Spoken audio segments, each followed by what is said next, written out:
Hello student, my name is Devti. तो ये series हमने उन स्टूडेंटों के लिए स्टार्ट की थी जो जी मेंस और एडवांस की स्टडी करना चाहते हैं, और उस सीरीज की ये सेकंड वीडियो है। और आज हम पढ़ेंगे इनडिटरमिनेट फॉर्म्स। क्या पढ़ेंगे?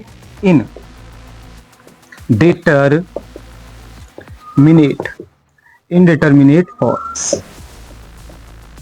तो देखो, आपको इनडिटरमिनेट फॉर्म समझनी है। सबसे पहले आप इनडिटरमिनेट से पहले ये समझिए कि डिटरमिनेट क्या होता है। तो देखो, डिटरमिनेट समझा देता हूं मैं आपको। डिटरमिनेट फॉर्म्स का मतलब ये होता है, एक तरह से अगर मैं आपसे कहता हूं 2+3 तो इसका आंसर 5 आ जाएगा।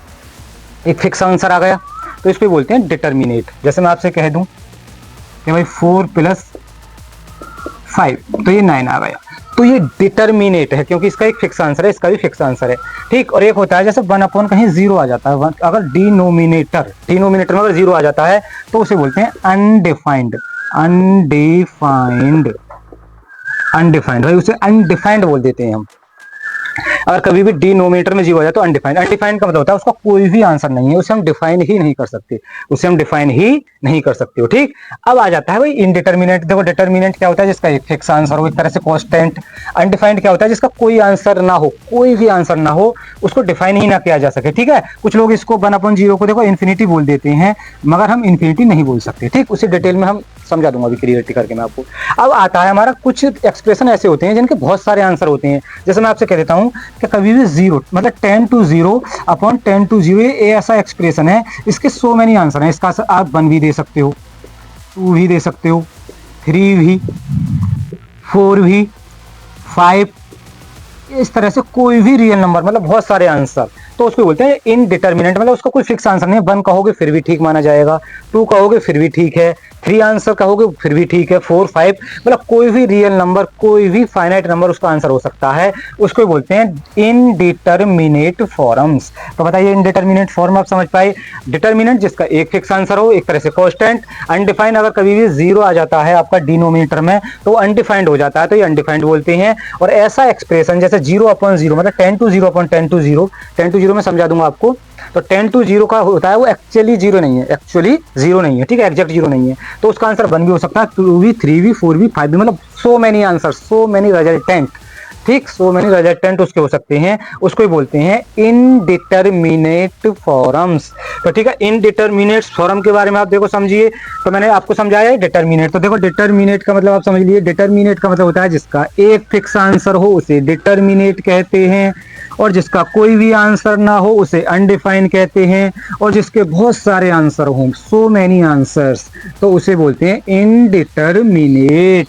क्या बोलते हैं? Indeterminate forms. अब हमारे पास देखो 7 इनडिटरमिनेट फॉर्म्स होती हैं, ना तो ज्यादा होती हैं ना उससे कम होती हैं, 7 ही होती हैं। ठीक है। तो देखो, पहली जो इनडिटरमिनेट फॉर्म्स है मैं लिख देता हूं 0 into इन्फिनिटी। ये आपकी इनडिटरमिनेट फॉर्म्स है। क्या है? Indeterminate forms. और यहाँ पे मैं लिख देता हूँ देखो 10 to 0, ये 10 to 0। तो देखो, इसको, ये पहली इनडिटरमिनेट फॉर्म्स है, इसे मैं प्रूफ करके बताता हूँ। ये इसको हम इनडिटरमिनेट फॉर्म्स क्यों कह रहे हैं। ठीक है, इसे प्रूफ करूंगा। इसके सो मेनी आंसर किस तरह से हो जाते हैं, देखिए आप। तो इसको मैं प्रूफ कैसे करता हूं, देखो। अगर देखो 0 into इन्फिनिटी होता, एग्जैक्ट इसका आंसर तो 0 ही आ जाता, परंतु ये 10 to 0 है। आपको समझना है 10 to 0। 10 to 0 क्या होता है, देखो उसे समझ लीजिए।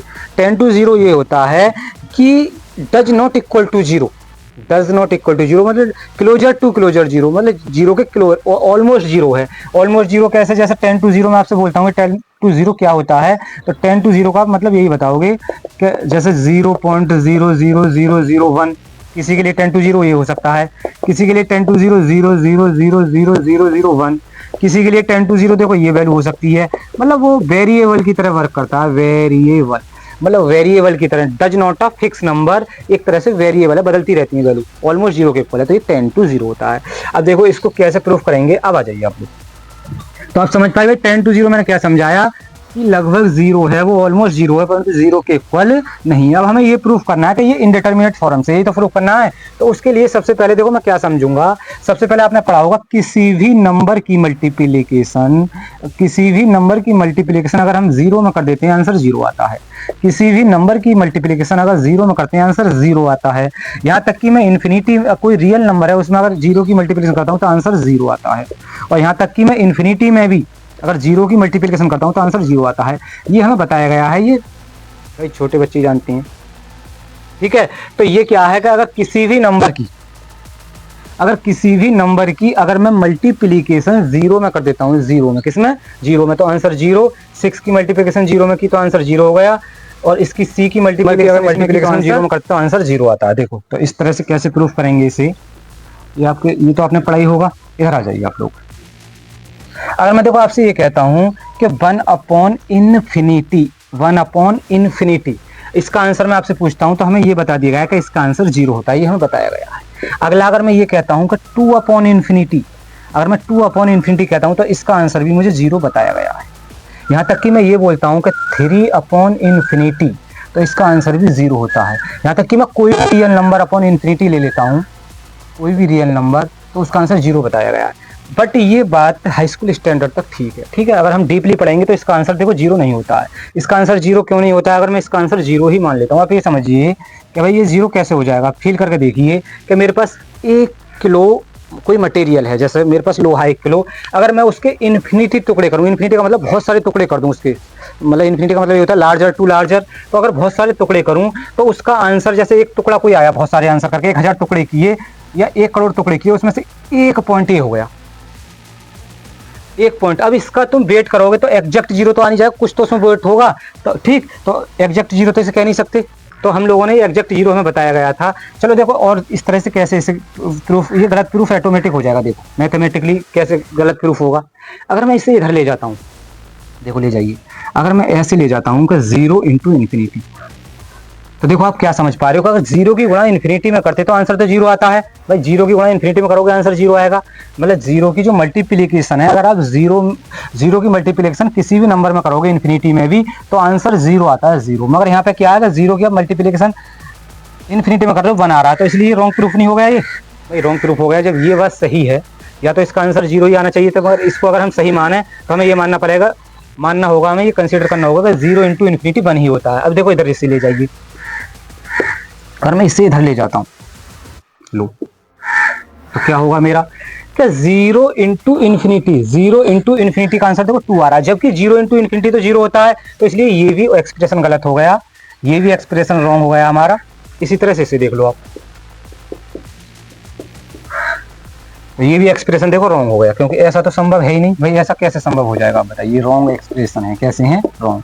क्योंकि अगर जीरो आंसर है तो ठीक है, ऐसे इसे कर लेते हैं, c = 0 × ∞, तो ये भी एक्सप्रेशन हमारा रॉन्ग, ठीक है। तो हमने देखो क्या सीखा, अब एक बार सीख लो। मेरा एम्फिसाइज इसी चीज पे है आपका कि अगर 1/∞ है तो उसका आंसर हमें जीरो बताया गया है, ये सही है, हाई स्कूल स्टैंडर्ड तक तो सही है। अगर हम डीपली जाएं तो 2/∞ का मतलब जीरो होता है, 3/∞ का मतलब जीरो होता है, c/∞ का मतलब जीरो होता है, ये हाई स्कूल तक ठीक भी है, स्टैंडर्ड तक। बट मैं ये कहता हूँ कि जब हम 11th स्टैंडर्ड में आते हैं तो इस बात को हम सही नहीं मान सकते। क्यों नहीं मान सकते? अगर मैं इसे इधर ले जाता हूँ तो देखो ये 1 हो गया, जबकि 0 × 1 तो हो नहीं सकता, तो ये एक्सप्रेशन गलत, ये भी एक्सप्रेशन गलत।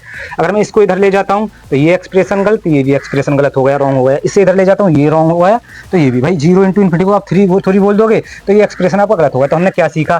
फिर आप बोलोगे सर एक बार बताइए, आप जब ये कह रहे हो कि ये तो एक्सप्रेशन गलत है, फिर सही क्या है? तो मैं सही ये बताना चाहता हूँ, राइट इसका वे क्या है। तो मैं ये कहना चाह रहा हूँ कि इसका जो मीन्स होता है, क्या होता है? इसका जो मीन्स होता है वो 10 to 0 होता है, 10 to 0, 10 to 0, 10 to 0 और 10 to 0। समझ पा रहे हो? भाई इसका मीन्स 10 to 0 होता है। अब आप लोग बोलोगे 10 to 0 क्या होता है? 10 to तो एग्जैक्ट जीरो नहीं है, एग्जैक्ट। जैसे देखो 1 किलो मेरे पास कोई लोहा है, साइंटिस्टों ने उसके बहुत सारे, भाई इन्फिनिटी का मतलब होता है बहुत सारे टुकड़े कर दिए। अब मान के लो उन टुकड़ों को, जैसे बहुत सारे टुकड़े किए, अब इन टुकड़ों का अगर मैं वेट करूंगा तो इनको एग्जैक्टली जीरो थोड़ी बोल दोगे इसे, कुछ तो इसमें वेट होगा, ना के बराबर, मतलब ऑलमोस्ट जीरो के बराबर होगा, कुछ तो वेट होगा, तो उसको ही तो बोलते हैं 10 to 0। क्या बोलते हैं? 10 to 0। तो 10 to 0, ये भी 10 to 0, तो इनका जो आंसर आएगा वो 10 to 0 के बराबर। अब फील कर पाए इस चीज को, एक कॉमन सेंसली। तो हम आज से देखो कसम खा लेते हैं इस बात की कि 1/∞ को हम एग्जैक्टली जीरो नहीं बोलेंगे, 10 to 0 बोलेंगे, मतलब ऑलमोस्ट को जीरो के इक्वल है, ऑलमोस्ट जीरो के इक्वल है। ये भी ऑलमोस्ट जीरो, ये भी ऑलमोस्ट, ये भी 10 to 0, ऑलमोस्ट जीरो है, 10 to 0। अब आ जाइए इधर, अब ये देखो इसको इधर ले गए तो ये 10 to 0 बन गया, ये भी 10 to 0 बन गया, ये भी आपका 10 to 0 हो गया, टी का मतलब 10 to 0। तो आप देखो आप क्या देख पा रहे हो, आप ये देख पा रहे हो इन चीजों के बारे में, आप ये समझ पा रहे हो कि 0 × ∞ का आंसर तो जीरो आता है। भाई वो तो डिटर्मिनेट फॉर्म्स हो गई, डिटर्मिनेट, ये तो हो गई डिटर्मिनेट फॉर्म। क्योंकि इसका एक ही फिक्स आंसर हो गया। अब आप ये देखिए कि 10 to 0 इंटू इन्फिनिटी का जो आंसर है वो 1 आ पा रहा है, 1 कितना आ रहा है 1, और 10 to 0 इंटू इन्फिनिटी का आंसर 2 आ रहा है, और 10 to 0 ये 10 to 0 टी है, ये समझना इसे, इसका आंसर 3 आ रहा है, 10 to 0 इसका आंसर सी आ रहा है। तो इसके सो मैनी आंसर आ पा रहा है, सो मैनी। देखो एक्सप्रेशन तो मेरे पास एक सेम यही है, 10 to 0 इंटू इन्फिनिटी उसका 1 भी आ गया, 10 to 0 इंटू इन्फिनिटी का 2 भी आ गया, 10 to 0 ये इसको टी समझना, 10 to 0 इंटू इन्फिनिटी 3 भी आ गया। मतलब बहुत सारे सो मैनी रिजल्टेंट आ रहे हैं, ठीक है, इसके बहुत सारे आंसर आ पा रहे हैं। तो इसको ही बोलते हैं इनडिटर्मिनेट फॉर्म्स। भाई इनडिटर्मिनेट का मतलब यही तो होता है कि उसके बहुत सारे, कोई ऐसा एक्सप्रेशन, इसको तो डिटर्मिनेट बोलेंगे क्योंकि आंसर 0 आ गया, भाई एक फिक्स आंसर आया, डिटर्मिनेट बोल दिया मैंने। मगर अगर जब 0 को 10 to 0 मान लेते हैं, क्या मान लेते हैं 10 to 0, तो उसके बहुत सारे आंसर आ जाते हैं। तो मैंने प्रूफ करके बता दिया आपको। तो इसको ही बोलते हैं इनडिटर्मिनेट फॉर्म। आप इस तरह से शेर से समझिए, जैसे हमें क्या कहते हैं कि जैसे कि इसके हजारों आंसर आ सकते हैं।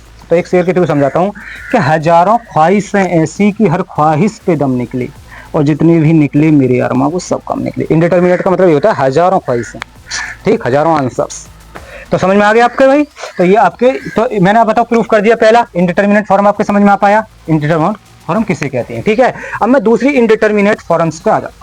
भाई पहली मैंने इंडिटरमिनेट फॉर्म, तो मैंने देखो क्या समझाया, जिसका कोई एक फिक्स आंसर हो उसे बोलते हैं हम डिटर्मिनेट, और जिसका कोई भी आंसर ना हो उसे बोलते हैं अनडिफाइंड, और जिसके बहुत सारे आंसर हो, so many answers, so many resultant, तो उसे बोलते हैं हम इनडिटर्मिनेट फॉर्म्स। तो पहली इनडिटर्मिनेट फॉर्म्स मैंने आपको प्रूफ कर दी। भाई पहली इनडिटर्मिनेट फॉर्म क्या थी कि इसके भी प्रूफ करके बताया, इसके सो मैनी आंसर हो सकते हैं, मैंने प्रूफ किया था, इसलिए इसको इनडिटर्मिनेट फॉर्म्स बोल रहे, ठीक। इतना आप समझ पाए? Are you getting? आप इधर आ जाइए। अब सेकंड इनडिटर्मिनेट फॉर्म्स क्या होती है? भाई सेकंड इनडिटर्मिनेट फॉर्म हमारे पास ये होती है, देखो आप ये समझिए, सबसे पहले तो ये समझिए कि अगर मैं ये कह देता हूं कि 1/0, तो मैं इसे तो अनडिफाइंड बोलेंगे अनडिफाइंड। भाई इसे आप अनडिफाइंड बोलेंगे क्योंकि कभी भी डिनोमिनेटर में अगर 0 आ जाता है तो उसे अनडिफाइंड कहते हैं, उसका मतलब कोई आंसर है ही नहीं, उसका कोई रिजल्टेंट ही नहीं है। समझ पा रहे हो? अब दूसरा आ जाइए। अब आपसे कोई ये कहता है कि 0/5, तो इसका आंसर 0 ही हो जाएगा, इसे आप डिटर्मिनेट बोल दोगे, डिटर्मिनेट, क्योंकि इसका एक आंसर हो गया 0। भाई इसे अनडिफाइंड, इसका एक आंसर 0 हो गया। अब कभी कभी क्या होता है कि 0/0 आपसे कोई पूछता है, तो 0/0 का क्या होता है कि इसका क्या है कि देखो 0, जब भी 0 उसमें आएगा तो इसे भी हम अनडिफाइंड बोलेंगे, अनडिफाइंड, क्या बोलेंगे अनडिफाइंड। तो देखो क्या हुआ, अपॉन में जब भी 0 आ जाए डिनोमिनेटर में तो उसे तो अनडिफाइंड बोलेंगे, और अगर ऊपर 0 आ रहा है, नीचे कोई रियल नंबर है, तो उसे 0 से डिटर्मिनेट बोलेंगे। तो ये तो क्लियर हो गए। मगर क्या होता है कभी कभी कि अगर आपका 10 to 0 और अपॉन 10 to 0 आ जाता है तो इसको बोलते हैं हम इनडिटर्मिनेट फॉर्म्स। तो क्यों कहते हैं इनडिटर्मिनेट फॉर्म? तो इसका मैं देखो प्रूफ करके, इससे बहुत सारे आंसर होते हैं, इस प्रूफ कर देता हूं। देखो आप समझो इधर कि जैसे मैं कह देता हूं पॉइंट, भाई 0 ऑलमोस्ट 0 का मतलब होता है 0 तो है नहीं, डज नॉट इक्वल टू 0, तो मैं एक नंबर ऐसे मान लेता हूं कि ये आपका इस तरह से कोई नंबर है, भाई 10 to 0 की वैल्यू, और मैं ये मान लेता हूं 10 to 0 किसी के लिए ये है। अगर मैं इस एक्सप्रेशन को हल करूंगा तो ये आंसर 10 आ जाएगा। कितना आ जाएगा? 10। दूसरा एक्सप्रेशन में ये ले लेता हूं कि 0.0000 इस तरह से, भाई किसी के ये 10 to वेरिएबल वाला बदलता रहता है, तो हम बदल सकते हैं वैल्यूओं को। यहाँ पे ले लेता हूं मैं 0.00000 इस तरह से, तो इसका आंसर आपका 100 आ जाएगा। आप 3 ले लीजिए। जब आप 3 लोगे तो इस तरह से आप क्या कर सकते हो, देखो 0.00000, इसको आप जब सॉल्व करोगे तो 1000 आ जाएगा। तो आप क्या देख पा रहे हो, इसके सो मैनी आंसर हैं, सो मैनी आंसर। इस एक्सप्रेशन के बहुत सारे आंसर आ पा रहे हैं, 10 भी आ पा रहा है, 100 भी आ पा रहा है, 1000 भी आ रहा है। तो जब बहुत सारे आंसर आ पा रहे हैं तो इसलिए ये भी इनडिटर्मिनेट फॉर्म्स हो गई। क्या हो गई? Indeterminate forms. तो written value to be noted. और अब आपके लिए मैं तीसरी उस पर आ जाता हूँ, ठीक है। तो भाई आप लोग समझ पा रहे हैं इनडिटर्मिनेट फॉर्म्स का मीन्स क्या होता है? यही होता है कि जिसके बहुत सारे आंसर हों। डिटर्मिनेट का मतलब क्या होता है? जिसका एक आंसर हो। अनडिफाइंड का मतलब होता है जिसका कोई भी आंसर ना हो। और इनडिटर्मिनेट का मतलब होता है जिसके सो मैनी आंसर हों, सो मैनी आंसर, हजारों आंसर, हजारों ख्वाहिशें ऐसी कि हर ख्वाहिश पे दम निकले, और जितने भी निकले मेरे अरमा सब कम निकले। ये है इनडिटर्मिनेट फॉर्म्स। इधर आ जाइए आप। अब अगला एक्सप्रेशन मैंने आपको ये बताया था कि इन्फिनिटी अपॉन इन्फिनिटी, जो तीसरा एक्सप्रेशन है इसको भी इनडिटर्मिनेट बोलते हैं। 7 है मेरे पास, तो इन्फिनिटी अपॉन, देखो इन्फिनिटी को आप पहले समझिए, इन्फिनिटी एक तरह से 10, देखो इन्फिनिटी कह लो आप, जैसे 4 को आप 10 to 4 तो कह नहीं सकते हो, 10 to 4 अलग चीज है और 4 अलग चीज है, 0 अलग चीज है और 10 to 0 अलग है। मगर क्या होता है कि इन्फिनिटी और 10 to इन्फिनिटी दोनों सेम ही चीज होती है। आप तो इन्फिनिटी बोलो या 10 to इन्फिनिटी बोलो, उसमें कोई, क्योंकि देखो अगर इन्फिनिटी को मैं कोई फिक्स नंबर तो मान नहीं सकता। अगर मैंने इन्फिनिटी को बोल भी दिया कि 10,000 करोड़, तो बताइए फिर तो इन्फिनिटी की मैंने रिसर्च कर ली, उसकी डिस्कवरी कर ली। मगर अभी तो इन्फिनिटी का मतलब होता है लार्जर टू लार्जर नंबर, जितना तुम सोच सकते हो उससे भी बड़ा नंबर, मतलब कोई does not a fix number. ये भी एक वेरिएबल की तरह होता है, तो इसको 10 to मानो फिर भी ठीक, और डायरेक्ट ऐसे लिख लो फिर भी ठीक। ये 10 to ही होता है, मतलब कोई एग्जैक्ट ही वैल्यू नहीं होती है, ठीक है। तो अब ये 10 to है, तो 10 to का मतलब इसकी वैल्यूओं को बदल सकता हूँ। अगर मैं देखो भाई, इसका मतलब ये होता है इन्फिनिटी का बहुत बड़ा नंबर, जैसे मैं यहाँ लिख लेता हूँ, देखो आपको, जैसे इन्फिनिटी अपॉन इन्फिनिटी है, तो इन्फिनिटी का मतलब होता है बहुत कोई बड़ा नंबर, लार्जर टू लार्जर। जैसे ये 1 2 3 4 5 6 7 8 9 10 11 12 13 14 15 16, इस तरह से और भी ले सकते हो आप। और यहाँ पे आप ले लीजिए 1 2 3 4 5 6 7 8 9 10 11 12 13 14 15, अगर इसको आप एक्सप्रेशन कॉल करोगे आंसर 10 आ जाएगा।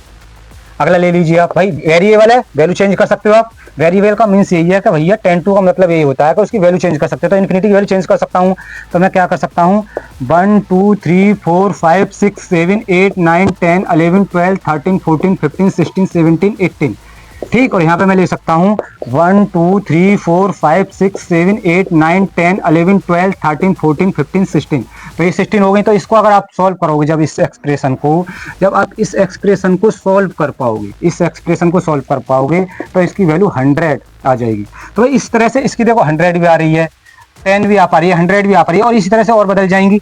भाई इसी तरह से हम और भी नंबर बदल सकते हैं, वैल्यूओं को बदल सकते हैं। तो इस एक्सप्रेशन की वैल्यू भी चेंज हो रही है, चेंज होती जा रही है, तो इसको भी बोलेंगे इनडिटर्मिनेट फॉर्म्स। क्या बोलेंगे? Indeterminate form.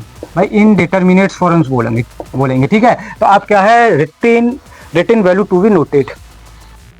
अब हम देखो नंबर 4, तो 3 इनडिटर्मिनेट फॉर्म्स आपको मैं क्लियर कर चुका हूं कि इनडिटर्मिनेट फॉर्म्स क्या होती हैं। तो इनडिटर्मिनेट आप अच्छे से समझ पाए इनडिटर्मिनेट फॉर्म्स के बारे में।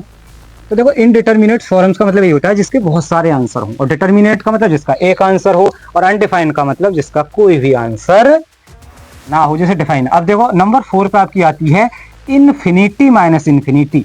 इन्फिनिटी माइनस इन्फिनिटी, देखो ये तो मैं बहुत बार समझा चुका हूं कि आप इन्फिनिटी ऑलरेडी 10 to इन्फिनिटी ही होती है, मतलब इन्फिनिटी कोई फिक्स नंबर है नहीं, does not a fix number, वो एक तरह से क्या है, ठीक। अब देखो कैसे करेंगे हम। इन्फिनिटी का मतलब मैं कोई भी नंबर ले सकता हूं, जैसे मैंने लिया 1 2 3 4 5 6 7 8 9 10 11 12 13, और भी बड़ा नंबर ले सकता था। इन्फिनिटी का मतलब यही होता है 13।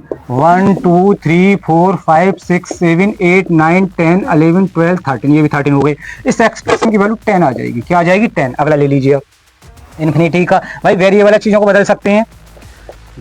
1 2 3 4 5 6 7 8 9 10 11 12 13 14 15 16 17 18, 1 2 3 4 5 6 7 8 9 10 11 12 13 14 15 16 17 18, तो ये 18 हो गया। और इस एक्सप्रेशन को हल करोगे तो इसका आंसर 100 आ जाएगा। कितना आ जाएगा? 100। तो आप देख पा रहे हो कि ये भी चेंज हो रही है वैल्यू, क्या होती जा रही है? चेंज। भाई जब चेंज वैल्यू हो रही है, इस एक्सप्रेशन के आंसर बहुत सारे आ सकते हैं, तो इसे भी इनडिटर्मिनेट फॉर्म्स बोलते हैं। तो ठीक है, written value to be noted. अब आ जाइए नंबर 5। नंबर 5 क्या होती है? देखो इधर नंबर 5 आपका ये होता है कि अगर मैं ये बोलता हूँ आपसे, नंबर 5 पे मैंने आपको ठीक है रिटर्न कराया था कि 1 की पावर 1 मतलब 10 to 1 की पावर इन्फिनिटी। तो पहले तो आप ये समझिए कि अगर एग्जैक्ट 1 है कोई, भाई अगर एग्जैक्ट 1 है, अगर उसकी पावर में 1 ले लेता, उसकी पावर 3 ले लेता हूं, तो आंसर 1 ही आएगा। अगर 1 की पावर में 4 ले लेता हूँ 4, तो आंसर 1 ही आएगा। ये डिटर्मिनेंट है भाई, 1 आंसर है। अगर मैं 1 की पावर यहाँ तक कि इन्फिनिटी भी ले लेता हूँ, तो आंसर 1 ही आएगा। कितना आएगा? 1। अगर 1 का कोई भी मैं उसे ले लेता हूँ पावर एग्जैक्ट 1 का, तो आंसर 1 ही आता है। तो ये तो हो गया डिटर्मिनेट। भाई डिटर्मिनेट हो गया ये तो, क्योंकि एक आंसर है डिटर्मिनेट। आप समझ पा रहे हो? डिटर्मिनेट जिसका एक आंसर हो। मगर 10 to 1 लेता हूँ, 10 to 1 का मतलब क्या है? अगर आपसे कोई 10 to 1 पूछने लगे तो 10 to 1 का मतलब होता है तो 10 to 1 को आप ये कह सकते हो कि मतलब एक वेरिएबल है, मतलब क्लोजर टू क्लोजर 1 के क्लोजर है, जैसे 1.0000001 इस तरह से मान सकते हो। अगला बदल भी सकते हो एक्सप्रेशन 1.000000001 इस तरह से 10 to 1 को हम बदल सकते हैं, मतलब वेरिएबल है ये, डज नॉट अ फिक्स, ये वन एग्जैक्ट वन नहीं है। अगर एग्जैक्ट वन होगा तो उसका आंसर वन हो जाएगा, वन हो जाएगा, वन तो उधर डिटर्मिनेट हो जाएगी। अब देखो तो इसका मीन्स क्या है, अगर मैं यहाँ पे लिख देता हूँ इसका 1.0000001 इस तरह से लिख देता हूँ, और ये इन्फिनिटी है ही। अगर इसको मैं हल करूंगा तो मैं मान लेता हूँ कि इसकी वैल्यू x आएगी या a आ जाएगी, इसकी कोई वैल्यू क्या आ जाएगी, a। अब इस वैल्यू को मैं चेंज भी कर सकता हूँ भाई, जब ये 10 to है तो वेरिएबल की तरह वर्क करेगा, तो इसकी वैल्यू को मैं चेंज भी कर सकता हूँ। लो मैंने कर ली चेंज, और इसकी वैल्यू इन्फिनिटी है तो इसका आंसर v आएगा। ऐसी कोई वैल्यू चेंज करोगे उसका आंसर हो, तो इसके आज सो मेनी आंसर आ पा रहे हैं, a आ रहा है, b आ रहा है, ऐसे बदलते रहेंगे, तो इसको बोलेंगे इनडिटर्मिनेट फॉर्म्स, इनडिटर्मिनेट फॉर्म्स। तो आपकी 5 written value to be noted, तो आपकी क्या है 5 इनडिटर्मिनेट फॉर्म्स में कर चुका हूँ, ठीक है। और आपके देखो समझ में आ पा रही होंगी, आप समझिए, क्योंकि मैं और क्लियर करता हूँ। मेरे पास जो 6 है, 6 नंबर पर जो इनडिटर्मिनेट फॉर्म्स है वो है इन्फिनिटी की पावर 10 to 0, इन्फिनिटी की पावर 10 to 0। देखो इन्फिनिटी की अगर देखो किसी भी नंबर की पावर 0 होता है तो उसका आंसर 1 आता है, तो ये डिटर्मिनेंट हो गई। 7 की पावर 0 इसका आंसर 1 है, ये भी डिटर्मिनेंट हो गई। यहां तक कि मैं इन्फिनिटी की पावर भी अगर 0 ले लेता हूं तो उसका आंसर 1 होता है। अगर मैं एग्जैक्ट 0 लेता हूं किसी नंबर की तो उसका आंसर 1 ही आएगा, ये आपने पढ़ा होगा मैथ में। तो इसको तो बोलेंगे डिटर्मिनेट, क्या बोलेंगे, डिटर्मिनेट। भाई ये तो डिटर्मिनेट फॉर्म हो गई। मगर अगर 10 to 0 ले लेता हूं, 10 to 0 का तो मतलब वही होता है कि भाई वेरिएबल बदल सकते हो आप जीरो की वैल्यू को, 10 to 0 का मतलब आप जानते होंगे। तो मैं इन्फिनिटी की वैल्यू ये ले लेता हूं 0.0000001, 10 to 0 का मतलब ये होता है, तो इसकी वैल्यू मैंने माना ए एक्सप्रेशन आया। फिर अगला मैं ले लेता हूं इन्फिनिटी की पावर 0.0000001, तो इसका भी आ गया आंसर। इस तरह से आप आंसरों को चेंज कर सकते हो, क्या कर सकते हो, चेंज। तो ये वेरिएबल की तरह वर्क कर रहा है, किसकी तरह, वेरिएबल की तरह वर्क कर रहा है, तो इसको बोलेंगे इनडिटर्मिनेट फॉर्म्स। ये तो डिटर्मिनेट नहीं, ये हो गई इनडिटर्मिनेट फॉर्म। तो 6 इनडिटर्मिनेट फॉर्म्स हो गई। तो भाई फिर से आप समझ लीजिए, ऐसी फॉर्म जिनके बहुत सारे आंसर आते रहते हैं, सो मेनी आंसर, उन्हें इनडिटर्मिनेट फॉर्म्स कहते हैं। और जिसका कोई एक आंसर है उसे डिटर्मिनेट कहते हैं, और जिसका कोई भी आंसर नहीं है उसे, ठीक है, अनडिफाइंड बोलते हैं। अब लास्ट आपका 7 जो नंबर पे आता है, लास्ट 7 नंबर पे आती है क्या, 10 to 0 की पावर 10 to 0। भाई 10 to 0 है। अगर देखो आप ये समझिए कि अगर किसी भी नंबर की पावर अगर 0 होती है तो उसका आंसर 1 होता है। ये तो भाई डिटर्मिनेंट हो गई, 6 की पावर 0 ले लीजिए, तो ये तो डिटर्मिनेट है। क्या है, डिटर्मिनेट। भाई ये तो डिटर्मिनेट हो गया। क्या होता है, कभी कभी क्या होता है, 0 की पावर एग्जैक्ट 0 होता है, ये अनडिफाइंड होता है, मतलब अनडिफाइंड, इसका कोई आंसर ही नहीं है, अनडिफाइंड। तो ये अनडिफाइंड केस हो जाता है अगर 0 की एग्जैक्ट 0 की पावर एग्जैक्ट 0 है। मगर है 10 to 0 की पावर 10 to 0, तो 10 to 0 का मतलब तो ये होता है कि मान के चलिए, कंसीडर कर लेता हूँ कि 10 to 0 को, इस वाले 10 to 0 को मैं इतना मान लेता हूँ, और इस वाले 10 to 0 को इतना मान लेता हूँ, तो इसका आंसर ए आया, मान लेता हूँ मैं। दूसरा मैं आपसे ये कह देता हूँ कि ये 10 to 0 इस तरह से मान लेता हूँ, और यहाँ पर 10 to 0 को ये बी मान लेता हूँ। तो देखो ये आंसर क्या हो पा रहा है, भाई 0 की वैल्यू को तो चेंज कर सकते हैं, 10 का मतलब ये होता है वेरिएबल की तरह, इसकी वैल्यू मैंने ये रख ली, किसी ने ये मान ली 10 to 0, किसी ने ये मान लिया, किसी ने ये। तो इनका जब आंसर सॉल्व करोगे तो कुछ अलग आंसर आएगा, इसका आंसर कुछ अलग आंसर आएगा। मैंने मान लिया ए आएगा, कुछ भी आप करके भी आएगा, ठीक है, कैलकुलेटर से सॉल्व कर सकते हैं। तो इसको ही बोलेंगे इनडिटर्मिनेट फॉर्म्स, ये अनडिफाइंड फॉर्म हो गया। अगर कोई 0 की पावर 0 बोलता है तो उसे अनडिफाइंड बोलना, ठीक। तो ये 7 इनडिटर्मिनेट फॉर्म में आपको क्लियर कर चुका हूं, आपके समझ में आई। तो 7 से ना तो ज्यादा होती हैं और ना ही कम होती हैं। अब मैं कुछ एग्जांपलों से इनडिटर्मिनेट फॉर्म्स का क्या यूजेस है उसे मैं आपको समझा देता हूं, किस तरह से हम सवालों में इसका एप्लीकेशन, इसका यूज कर पाएंगे, प्रैक्टिकल यूज, ठीक है। तो देखो किस तरह से, आपने कभी देखा होगा लिमिट जब हम निकालते हैं, लिमिट, मैं आपसे कह रहा हूं लिमिट x टेंड टू 2, और मैं कह रहा हूं x प्लस 4, इसकी वैल्यू आप फाइंड कर दीजिए। तो देखो इसकी वैल्यू फाइंड, लिमिटिंग का मतलब ये होता है कि भाई 10 to 2 है ये, तो 2 तो कभी इसमें पुट नहीं कर सकते, तो 2 के अराउंड कोई नंबर पुट कर दो, किसके, 2 के अराउंड। और 2 के जैसे अराउंड में कोई नंबर पुट करता हूँ इस तरह से, मान लीजिए, तो ये आ गया आपका 6.0000001, तो ये आ गया नंबर। तो इसको लगभग मैं 6 कह सकता हूँ। अब आपको ये ध्यान रखना है कि बुक में तो आपका आंसर 6 होगा, मगर एग्जैक्ट 6 नहीं है, ये 10 to 6 है, क्योंकि हमने 6 मान ही तो लिया कंसीडर, एक्चुअल आंसर तो ये था। तो ये 10 to 6 आंसर है। कभी भी लिमिट का जो ज्यादातर आंसर आता है मोस्टली वो 10 to 6 होता है, बुक में 6 लिख रहा होगा। अगर हम डीपली जाकर देखें तो आंसर तो एग्जैक्टली ये है, भाई यही तो आंसर है, क्योंकि 2 तो कभी, भाई 2 पुट करने पर 6 आता आंसर, 2 तो पुट नहीं कर सकता मैं, तो मैंने क्या है ये नंबर पुट किया तो ये आंसर आया। इसको लगभग मैंने क्या है 6 के समथिंग मान लिया। तो ये जो 6 होता है ये 10 to 6 है। क्या है 10 to 6, 6 लिख देते हैं। तो लिमिट का जो आंसर आता है 10 to 6 आता है। देखो इस तरह से। अब इसी एक्सप्रेशन को मैं समझता हूँ कि कभी कभार 2 भी पुट कर लो इसमें, जैसे लिमिट x टेंड टू 2 और x प्लस 4। अगर मैं इसमें डायरेक्ट 2 पुट करता हूँ तो 2 प्लस 4 बराबर 6। तो ये 6 है आंसर। भाई 6 बोल देते हैं मगर रियलिटी में ये 6 नहीं है। आंसर तो ये था मैन। तो ये 10 to 6 है। जो लिमिट का आंसर आता है वो एक्चुअल आंसर नहीं होता है। वो क्या होता है 6 एग्जैक्ट 6 नहीं मान सकते, आपको 10 to 6 मानोगे, मतलब 6 के अराउंड कोई नंबर है, 6 के अराउंड कोई नंबर। ठीक, तो ये बात समझ पाए आप। अब क्या होता है, तो लिमिट निकालने का कॉन्सेप्ट ये है मैन, ये इसकी टेक्निक है। ठीक, ये 6 नहीं है। तो लिमिट का भी कभी आपको आंसर 10 आया तो आपको एग्जैक्टली 10 मत मानना, वो 10 के अराउंड है। तो 10, ठीक है, 10 to 10 होता है। ठीक ठीक, तो भाई यही तो मैं समझा पा रहा हूँ आपको। जैसे लिमिट का किसी का आंसर 12 आया तो आपको 12 नहीं मानना, वो आपको ये समझना है वो 12 के अराउंड कोई नंबर है। 12 के अराउंड एक वेरिएबल की तरह वर्क कर रहा था। लिमिटिंग वैल्यू हमेशा किसमें आती है, ज्यादातर मोस्टली, कुछ में होता है कि फिक्स नंबर आ भी सकता है। ठीक है, मगर ज्यादातर क्या होता है वो लिमिटिंग वैल्यू जो होती है वो 10 to होती है। क्या होती है 10 to। इधर आ जाइए अब मैं आपको इधर समझाता हूँ भाई। जैसे कि आप एक बार और समझिए, अगर आपसे कोई ये कह रहा है कि लिमिट x टेंड टू 3 और x प्लस के 6 के इसकी वैल्यू बता दीजिए, तो आप 3 तो कभी पुट नहीं करोगे भाई। लिमिट का मतलब ये 3 पुट नहीं करना, 3 के अराउंड कोई नंबर पुट करना। लो तो ये कितना होगा 9.00001। तो ये नंबर आया, इसको 9 मान लेते हैं, मगर ये 9 ये क्या है कि ये 10 to 9 है, एग्जैक्ट 9 नहीं है। तो जो आंसर होगा वो 9 के अराउंड कोई नंबर होता है। ठीक है, एग्जैक्ट 9 नहीं होता। जिस तरह से इसमें डायरेक्ट पुट कर दीजिए आप 3, लो 3 पुट कीजिए x प्लस 6। तो जैसे आप 3 पुट करोगे तो 9 आया है। बुक में 9 दिया होगा, परंतु ये एग्जैक्ट 9 नहीं है, ये 9 के अराउंड कोई नंबर है।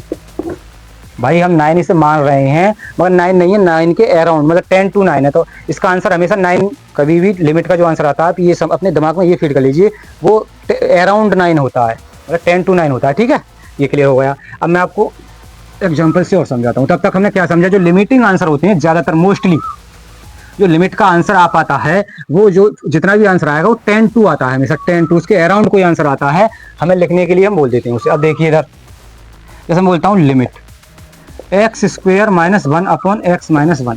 भाई लिमिट, अब इसमें 1 रख देता हूँ। तो लिमिट का मीन्स ये होता है कि इसमें 1 नहीं रखना आपको। भाई 1 तो कभी रख नहीं सकते हो। 10 to 1 का मतलब 1 के अराउंड कोई नंबर रख दो, तो रख देता हूँ 1 के अराउंड 0 0 1। इस तरह से मैंने रखा, ये 1 और ये हो गया आपका 0.001 और ये -1 हो गया। आ जाएगा अगर इसको मैं सॉल्व करूंगा देखो ये होगा 2.02001। इस तरह से आ जाएगा ये। ठीक है, और ये हो जाएगा आपका 1 और ये हो जाएगा आपका,